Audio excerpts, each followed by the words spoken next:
No, I want that Claude Code can access those tickets, checks what it needs to be done, and if it's done, maybe even mark the ticket as done. Set the ticket to done. Linear update issue state to done, so it's marked as done. But I also heard that can be quite tricky to get it started. So you need minimum node 20. So what we want to do in this tutorial is we have our website, which is our YouTube title generator. And right now, the user can generate 20 titles when he's logged in. So we want to change this limit to 23 actually. And another thing what we want to do is we want to change the title of the app to Amazing YouTube Title Generator. So let's see if we are able to do that with the MCP server. And then we have Linear. This is the one we are actually looking for. So let's just install our Linear and MCP server.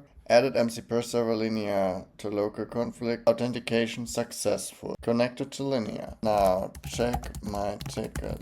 You don't have any issues assigned to you in Linear. So I think I will just assign it to me. So we have 2 issues. Both are in to-do status. Yes.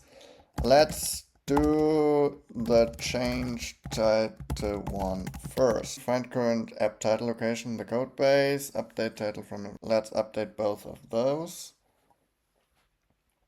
And I guess this looks very, very promising. Set the ticket to done. Linear update issue state to done. So it's marked as done. Well, I have to say this was pretty easy, pretty straightforward. So right now I don't have to copy paste tickets anymore. I just use Claude to do that for me.